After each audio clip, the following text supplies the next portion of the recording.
السلام علیکم، بیان کو صدقہ جاریہ کی نیت سے شیئر کریں، ہو سکتا ہے آپ کا ایک شیئر کسی کی بھی زندگی بدل دے۔ اور فرقے میرے رب کی نظر میں کوڑے کرکٹ کے ڈھیر کے سوا کچھ نہیں، کوڑا کرکٹ اور کچھ بھی نہیں ہے۔ اگر میرا تعارف کسی فرقے سے، ہاں میرا ایک مسلک ہے، میرا ایک عقیدہ ہے، میں اس پر پابند ہوں، لیکن میں اوروں کو اس کی دعوت نہیں دیتا، میں ان اسلام کی دعوت دوں گا آپ کو انشاءاللہ۔ آپ بھی اپنے عقیدے پر پابند رہو، اپنے مسلک پر پابند رہو، لیکن تھوڑا جہا راہ دویانے میں دے چھڑو، جنت وڈی ساری ہے، ویلی جنت اللہ چار پاونا۔ اب بریلوی کہتے ہیں دیوبندی کافر ہیں، دیوبندی کہتے ہیں بریلوی کافر ہیں، شیعہ کہتے ہیں سنی کافر ہیں، سنی کہتے ہیں شیعہ کافر ہیں، غیر مقلد کہتے ہیں مقلد کافر ہیں، مقلد کہتے ہیں غیر مقلد کافر ہیں۔ ہن دسو جنت جاونا کہیں ویلی جنت چلا کی کرنا میں، چلو اچار پاؤ۔ اتنی بڑی میرے رب کی جنت کیوں اسی تنگ کر چھڑی؟ سر اساں ہی جاونا، اور کسے جانا ہی کوئی نہیں۔ تو میں اپنے نبی کی حدیث سناؤں، ایک دن ایسا آئے گا میرا اللہ فرمائے گا مالک دوزخ کا، جہنم کا جی ایم، جنرل مینیجر، مالک جس نے زندگی میں کبھی ایک دفعہ بھی میرا نام لیا تھا اس کو بھی جہنم سے نکال کے جنت میں ڈال دو۔ تو ہم مسلمان ہو کے ایک دوسرے کو کافر کافر کافر کافر کافر، گستاخ گستاخ گستاخ، کسی کو گستاخ کہنا اتنا آسان؟ اور پھر یہ نفرت یہاں تک پہنچی ہے، پتہ نہیں میں نے کیا بات کرنی تھی، لیکن وہ بیلی دے نعرے میں نے پتہ نہیں کدھر پہنچا چھڑا۔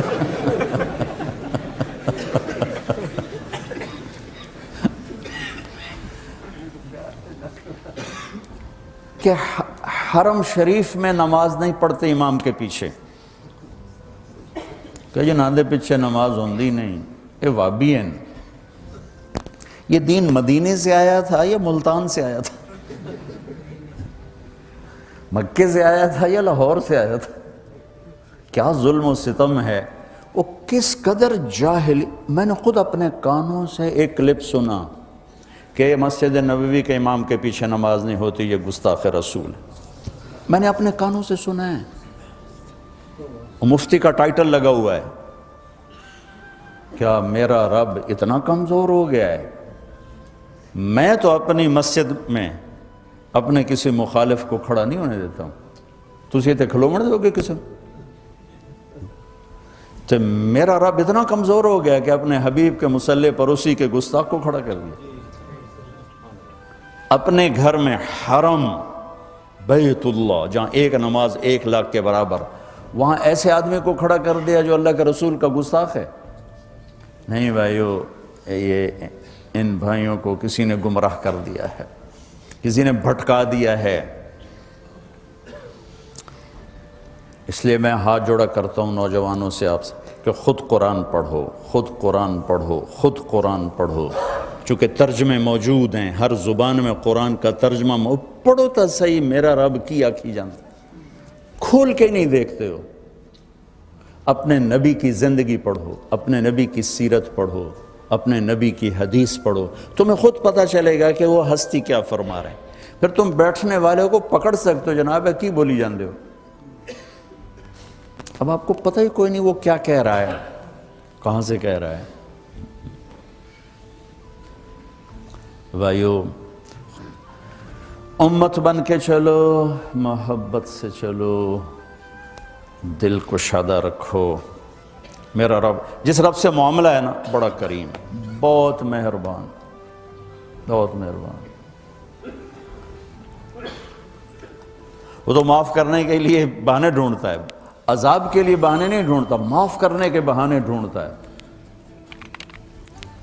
میرے نبی نے فرمایا ایک آدمی پیش ہوگا قیامت کے دن، اس کی ایک نیکی کم پڑ جائے گی، یعنی 50-50 برابر ہو گئی ہیں، تو اللہ تعالیٰ فرمائیں گے ایک لیا تو تجھے جنت میں ڈال دیتا ہوں، 51 کر دے۔ وہ سوچے گا چلو ایک تو مل ہی جائے گی، لیکن جب وہ مانگنے لگے گا تو ماں باپ بہن بھائی بیوی بچے، نہ بھائی نہ، توبہ آج کون، لا تزر وازرۃ وزر اخرى، ہم نہیں دیتے ہم نہیں دیتے ہم نہیں دیتے۔ تو بیچارہ ہائے مر گیا. تو وہ ایک کہے گا کی ہو گیا؟ کہے گا یار ایک نیکی سے مار کھا گیا. وہ کہے گا فکر نہ کر تیرا کام بن گیا. کہے گا کیسے؟ کا میرے پاس ایک ہے تو لے لے. کہے گا میرے پاس ہو یا نہ ہو میرے لیے تو ایک کو ہی ہے کام. وہ بڑا خوش اللہ کی بات پیش ہو گیا، یا اللہ میرا تو کام بن گیا. تو اللہ تعالیٰ فرمائیں کہ تمہیں آج کس نے دے دی؟ اس کو بلاؤ، وہ بھی پیش ہو جائے گا. تو اللہ تعالیٰ اس سے فرمائیں گے تم اس کو نیکی دیتے ہو؟ کہا جی دیتا ہوں. کہا کیوں دیتے ہو؟ آج تو ماں دینے کے لیے تیار. وہ کہے گا یا اللہ میرے پاس تو ایک ہے، اس کا ہونا نہ ہونا میرے لیے تو برابر. تو میں نے سوچا تیرے بندے کا بھلا ہو جائے، آگ سے بچ جائے. سبحان اللہ. تو میرے نبی نے فرمایا، اللہ تعالیٰ فرمائیں گے واہ آج مجھ سے بڑا سخی بننا چاہتا ہے، آج مجھ سے بڑا سخی کوئی نہیں، چل تو بھی جا جنت میں، یہ بھی جا جنت میں. یہ تو میرا اللہ ہے. تو معاف کرنے، عذاب دینے کے بہانے نہیں ڈھونڈتا، معاف کرنے کے بہانے ڈھونڈتا ہے.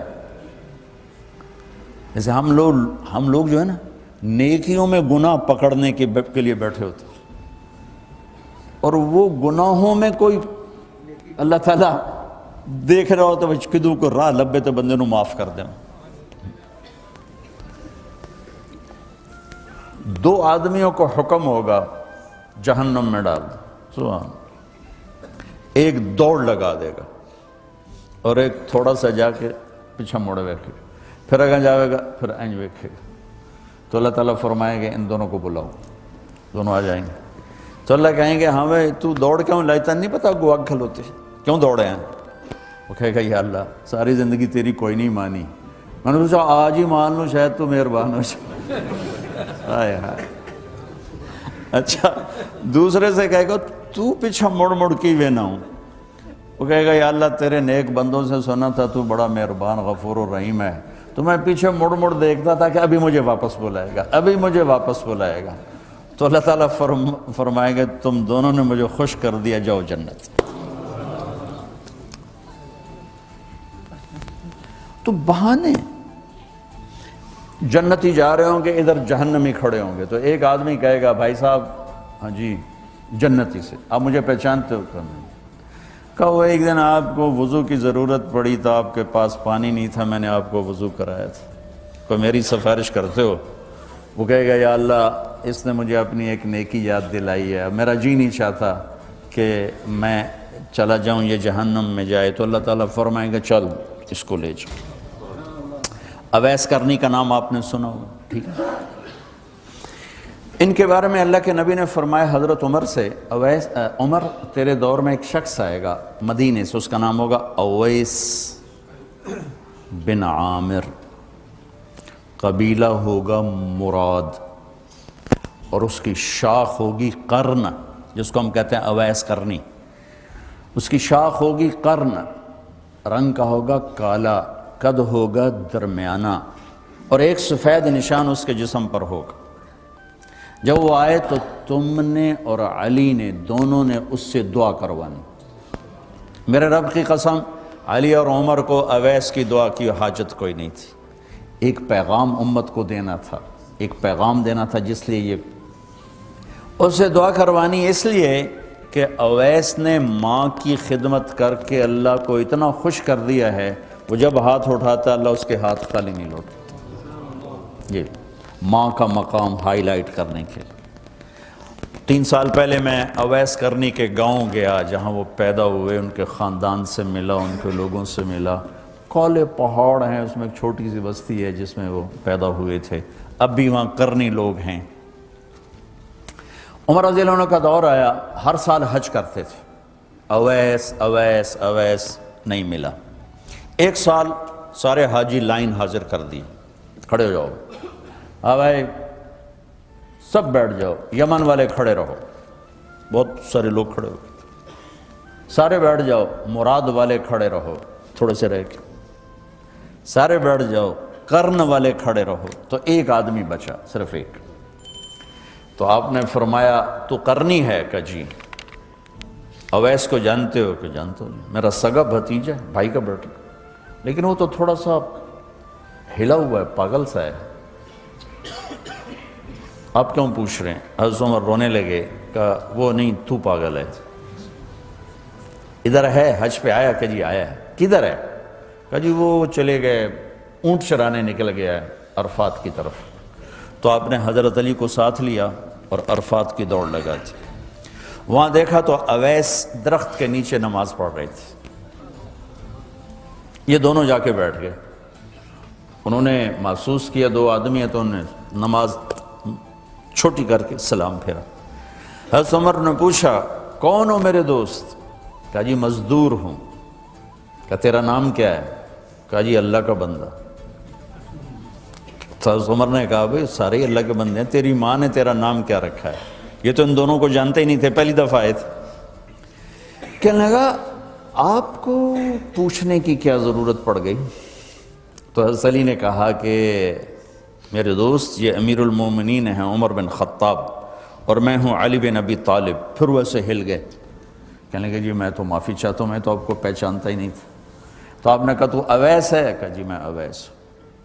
کہا اچھا تو ہاتھ اٹھا ہمارے لیے دعا کر۔ وہ رونے لگے کہ جی میں آپ کے لیے دعا، میں تو آپ کے قدموں کی خاک بھی نہیں، اور ہے بھی نہیں۔ ساری دنیا کے اولیاء، ابدال، ولی ایک صحابی کے بال کے برابر نہیں۔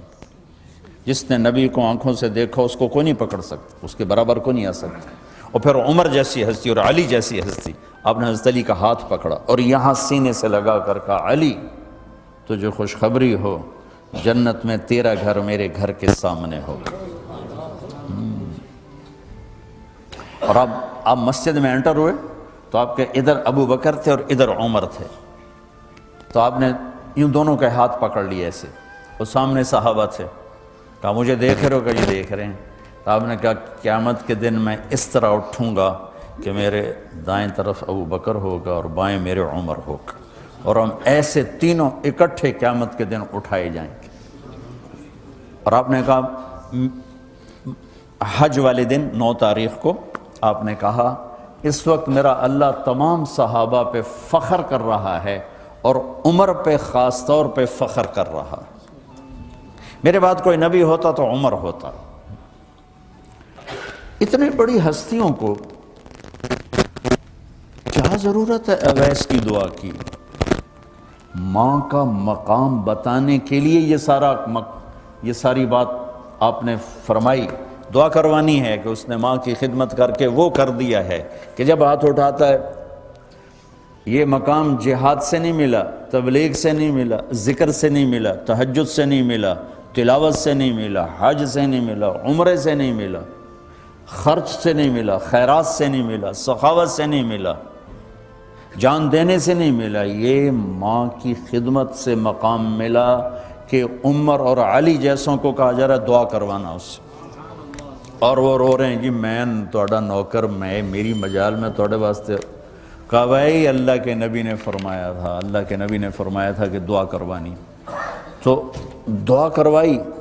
ان دونوں نے حضرت اویس سے دعا کروائی۔ حضرت عمر نے فرمایا میرے پاس رہو گے؟ کہ نہیں میں آپ کے پاس نہیں رہوں گا۔ کہاں رہو گے؟ کہا میں کوفے رہوں گا۔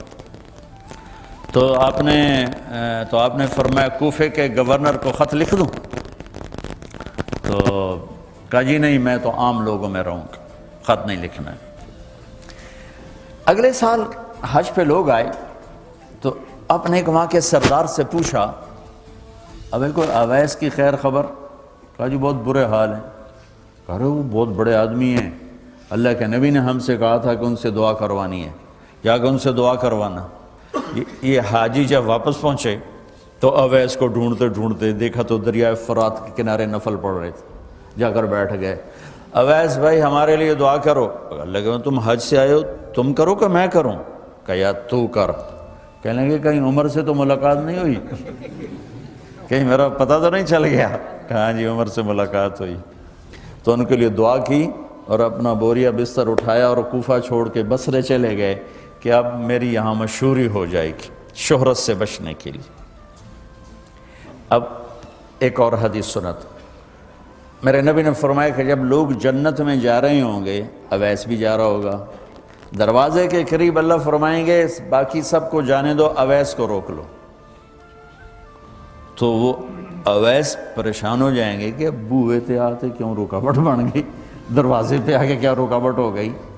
تو وہ کہیں گے یا اللہ آپ نے مجھے کیوں روکا ہے؟ تو اللہ تعالیٰ فرمائیں گے پیچھے دیکھو، پیچھے دیکھیں گے تو جہنم کے لوگ کھڑے ہوں گے، مجرم۔ کہیں گے اویس تو نے مجھے خوش کیا ماں کی خدمت کر۔ کیا کہا؟ ماں کی خدمت کر کے۔ جو بیچاری مائیں ذلیل ہو رہی ہیں، یہاں زیادہ ہوتی ہیں، پاکستان میں کم ہوتی، پر ہوتی وہاں بھی ہیں۔ اسی سفر میں کتنی ماؤں کے اتنے پرچے آئے کہ میرا بیٹا شراب پیتا ہے اور پھر مجھے گالیاں نکالتا ہے۔ بھر گئے میری جیبیں پرچوں سے، کیونکہ مستورات بھی بیان میں آتی تھی، تو ہر بیان میں کوئی نہ کوئی پرچہ آیا کہ میرا بچہ مجھے گالیاں نکالتا ہے، شراب پیتا ہے، زنا کرتا ہے، پھر مجھے گالیاں نکالتا ہے۔ تو یہاں زیادہ ذلیل ہیں، ہمارے ہاں بھی کوئی کم ذلیل نہیں ہے۔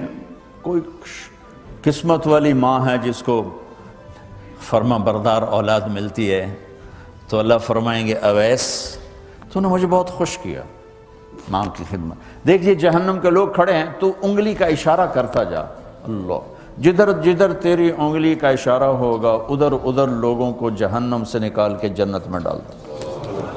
آج میں تیری طفیل لاکھوں آدمیوں کو جنت میں پہنچاؤں گا۔ عدد ربیہ و مدر، لاکھوں کا لفظ نہیں آتا، ربیہ و مدر عرب کے دو قبیلے اپنی تعداد میں سب سے زیادہ تھے۔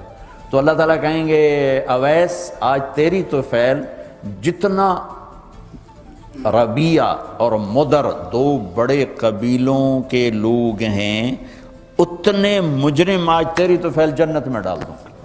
سبحان اللہ اکبر۔ جب میرے رب نے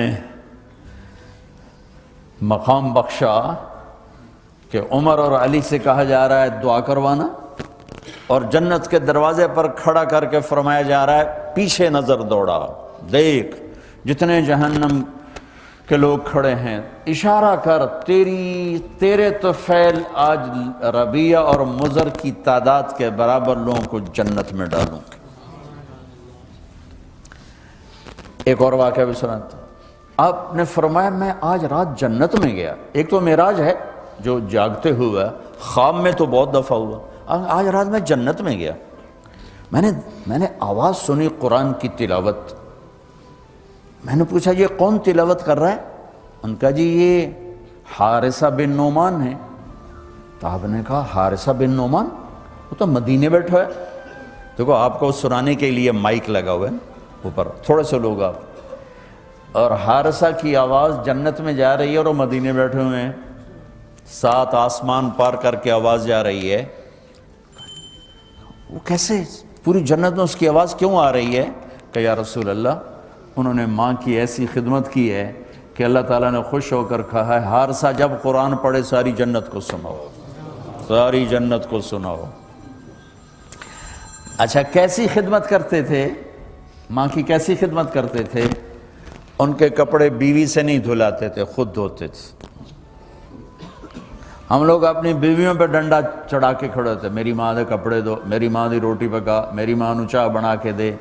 آپ کی بیوی کے ذمے آپ کی ماں کی خدمت نہیں ہے، میرے ذمے میری ماں کی خدمت، میری بیوی کے ذمے میرے باپ کی خدمت نہیں ہے، میری ماں کی خدمت نہیں ہے، میری بہن بھائیوں کی خدمت نہیں ہے۔ لیکن یہ بر صغیر کے معاشرے کا ظلم ہے کہ آنے والی بچی ٹکڑے ٹکڑے ہو جاتی، پس کے رہ جاتی،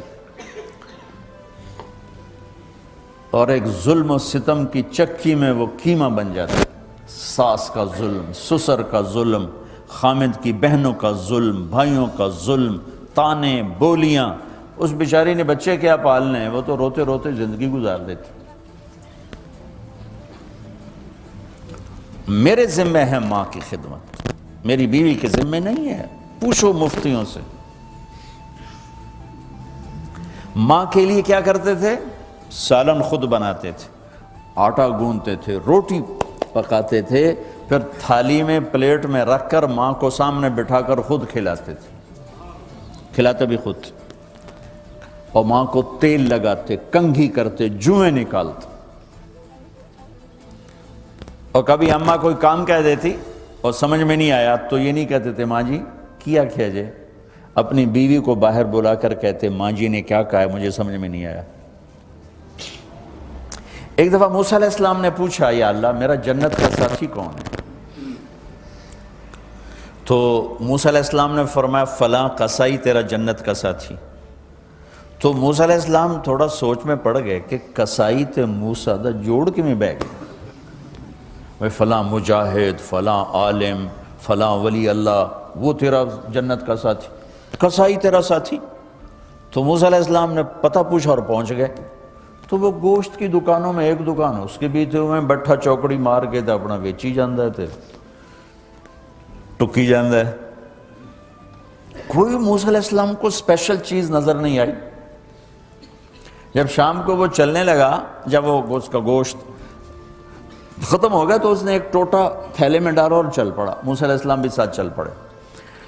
وہ گھر پہنچا تو موسیٰ علیہ السلام نے کہا میں آ جاؤں؟ کہا جی آ جاؤ۔ اس نے وہاں جا کے کیا کیا، بوٹیاں بنا کے ہانڈی چڑھا دی، پھر آٹا نکال کے گوندھا، اس کو نرم ہونے رکھ دیا، سالن تیار کیا، پھر روٹی تیار کی، ٹرے میں رکھا۔ ایک عورت اس طرح پڑی تھی، اس کو جا کے ہلایا، ماں جی، آنکھ کھولی، ایک ہاتھ سے اٹھایا، سہارا دیا، دوسرے ہاتھ سے نوالے بنا بنا کے کھلاتا رہا۔ تو اس نے یوں سر ہلایا کہ مطلب میری بس، تو اس کا منہ صاف کیا اور اس کو سہارا دے کے لٹانے لگا تو کچھ بڑبڑائی۔ موسیٰ علیہ السلام ذرا فاصلے پر تھے، سن نہیں سکے کیا کہا۔ موسیٰ علیہ السلام نے فرمایا میرے بھائی یہ کون ہے؟ کہا جی میری ماں ہے، اور میں جب صبح جاتا ہوں نا کام پر تو اس کے سارے خدمت کر کے روٹی پانی کھلا پلا پھر میں جاتا ہوں، پھر جب شام کو واپس آتا ہوں تو پہلے میں اس کی یہ خدمت کرتا ہوں۔ بیوی سے نہیں کہا، خود کیا۔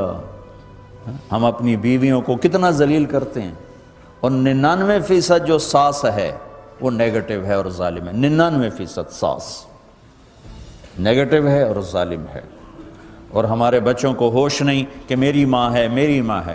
ماں کی وجہ سے بیوی کو تباہ نہ کرو، اور بیوی کی وجہ سے ماں کو تباہ نہ کرو، اس میں بیلنس کرو۔ بیوی کے عشق میں ماں باپ ذلیل نہ ہو، اور ماں باپ کے عدم میں بیوی ذلیل نہ ہو۔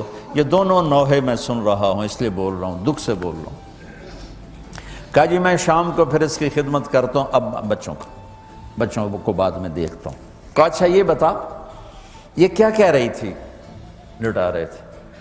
کہنے لگا جی بس ماں جو ہوئی جب بھی خدمت کرتا ہوں تو کہتی اللہ تجھے جنت میں موسیٰ کا ساتھی بنا۔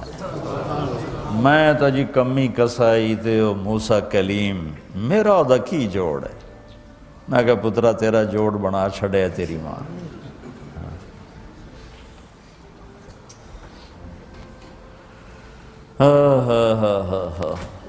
تو خیر بہت سی باتیں آپ کو بتا دیں، جی میں آئے تو کر لینا۔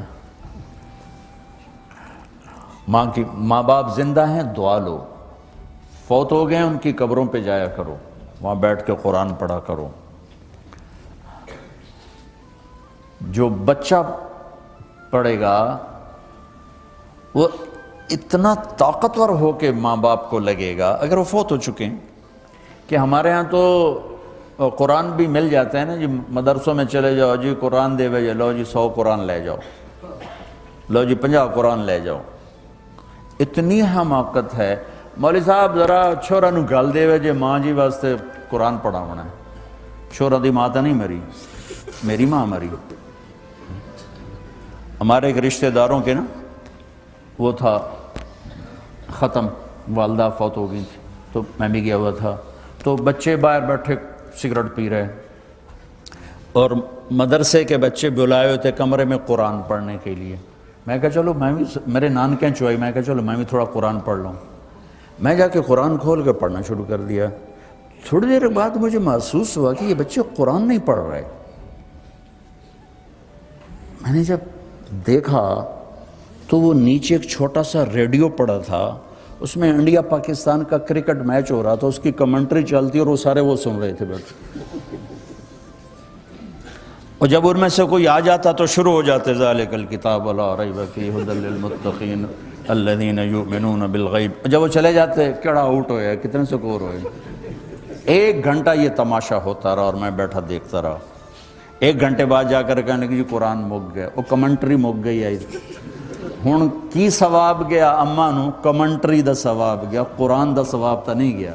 کیونکہ اس پاگل نے خود ماں کے لیے پڑھنا تھا, اس نے ماں کے لیے بھی کرائے پہ قرآن لے لیں.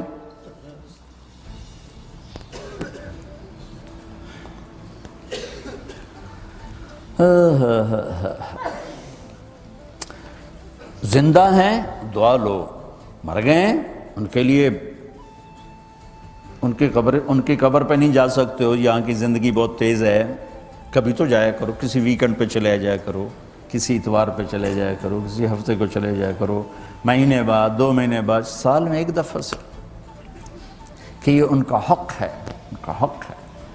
اور ابن القیم رحمۃ اللہ علیہ نے ایک واقعہ لکھا ہے کہ عبداللہ بن مطرف رحمۃ اللہ علیہ نے خواب دیکھا کہ قبریں پھٹیں اور لوگ نکلے اور کوئی چیز ایسے اٹھا رہے ہیں, ایسے اٹھا رہے ہیں, ایسے اٹھا رہے ہیں. ایک آدمی نکلا اور جا کر ایک درخت سے ٹیک لگا کے بیٹھ گیا. یہ اس کے پاس جا کر کہتے ہیں بھئی آپ کون لوگ ہو؟ وہ کہتے ہیں ہم ایمان والے ہیں. کہ یہ کیا ہو رہا ہے؟ کہ جو رشتہ دار ثواب بھیجتے ہیں یہ وہ اکٹھا کر رہے ہیں. کہ تم کیوں نہیں اکٹھا کر رہے ہو؟ کہ میرا بیٹا حافظ قرآن ہے, 1 قرآن روزانہ ختم کر کے مجھے بھیج دیتا ہے, تو میں نے پرچون دی لوڑ نہیں رہ جاندی, میرا تھوک دا کام.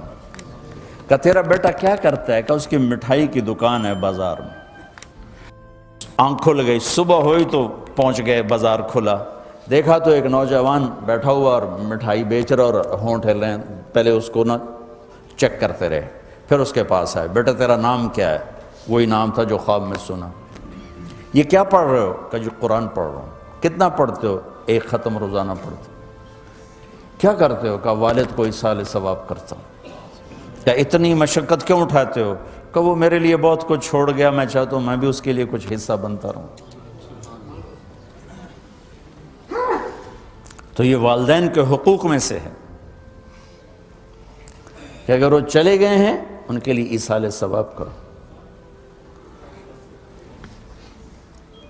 ہمارے نا ایک فیملی تھی, 22 سال سے ان کے گھر میں مجرا بھی ہوتا تھا, جوا بھی ہوتا تھا. تو میں نے سلام دعا بڑھائی اور آہستہ آہستہ اللہ نے فضل فرمایا, سارے توبہ کر گئے. تو کہنے کہ ہمیں حج پہ لے چلو. میں حج پہ لے گیا, یہ 92 کی بات. تو میں مینا میں سویا ہوا تھا, تو میں نے ان کے باپ کو میں نے خواب میں دیکھا, تاکہ میرے بیٹوں کو کہہ دیں کہ تمہاری نیکیاں مجھے پہنچنا شروع ہو. یہ میں نے دیکھا کہ میرے بچوں کو بتا دیں کہ تمہاری نیکیاں مجھے پہنچنا شروع ہو. تو بھائیو, جناب رسول اللہ صلی اللہ تعالی علیہ وسلم ایک زندگی لے کر آئے. اس کا میں نے چند گوشے آپ کو بتائیں. آپ ایک مکمل اور کامل اور اکمل اور اعلیٰ اور حسین ترین زندگی لے کر آئے. لقد کان لکم فی رسول اللہ اسوۃ حسنہ لمن کان یرجو اللہ والیوم الآخر وذکر اللہ کثیرا. یہ بڑے خوبصورت انداز میں اللہ نے ایک بات ہمیں سمجھائی کہ اللہ نے یہ نہیں کہا کہ میرے نبی تمہارے لیے کامل زندگی لائے. حالانکہ آپ سے کامل کون ہے؟ کامل کا لفظ وزن ڈالتا ہے, وہی کامل. اللہ نے کہا حسنہ, میرے نبی تمہارے لیے بڑی خوبصورت زندگی لائے. خوبصورت, کامل کا لفظ نہیں کہا, خوبصورت. کیوں کہا؟ کہ خوبصورتی کے لیے ہر دل اپنے آپ کھنچتا ہے. منظر خوبصورت ہو, شکل خوبصورت ہو, آواز پیاری ہو, تحریر پیاری ہو, تقریر پیاری ہو, عمارت خوبصورت ہو، گاڑی خوبصورت ہو، اپنے آپ آدمی کہتا ایک دم کہنا نہیں پڑتا، ایک دم آدمی آنکھیں کھلتی ہیں کہ خوبصورتی آدمی کو خود کھینچتی ہے۔ تاج محل کے سامنے آدمی کھڑا ہو کر پوچھے کہ اے سونا ہے کہ کوڑا ہے تو انہوں سرما بھی لاؤ، 2 لیٹر بھی لاؤ۔ تو بے وقوف، تجھے تاج محل خوبصورت نظر نہیں آ رہا؟ خوبصورتی آدمی کو کھینچتی ہے۔ تو میں قربان جاؤں، اللہ نے کہا میرے حبیب خوبصورت زندگی لائے، اعلیٰ زندگی لائے۔ تو اللہ نے آپ کو اپنی ذات میں بھی بہت اعلیٰ بنایا، صفات میں بھی بہت اعلیٰ بنایا، اور زندگی بھی بہت خوبصورت عطا فرمائی۔ ایک دفعہ ابو ہریرہ نے پوچھا یا رسول اللہ متى وجبت لک النبوہ، آپ نبی کب بنے تھے؟ تو اس کا جواب ہے 40 سال کی عمر۔ اور کتابی جواب کیلکولیٹڈ 40 سال 6 مہینے 10 دن، اور یہ انگریزی کے مہینے نہیں، عربی کے مہینے، محرم سفر کے لحاظ سے 40 سال 6 مہینے 10 دن۔ ایام کے لحاظ سے 22,330 دن اور 6 گھنٹے، اور آپ کی 23 سال نبوت، اعلان نبوت سے دنیا سے جانے تک 8,156 دن۔ دنوں کے لحاظ سے زندگی 22,330 دن 6 گھنٹے۔ ٹھیک ہو گیا؟ ان میں سے کوئی جواب بھی آپ دے سکتے تھے۔ آپ کہتے ہیں 40 سال کی عمر میں مجھے نبوت ملی، لیکن میرے نبی نے کیا جواب دیا؟ ابو ہریرہ ابھی آدم کی مٹی کٹھی نہیں ہوئی تھی کہ میں نبی بن چکا تھا، میں بن گیا تھا۔ کب بنے؟ کوئی پانی ہے؟ اس بیان کو زیادہ سے زیادہ شیئر کریں، ہو سکتا ہے کل کو قیامت کے دن یہ آپ کی بخشش کا ذریعہ بن جائے۔ شکریہ۔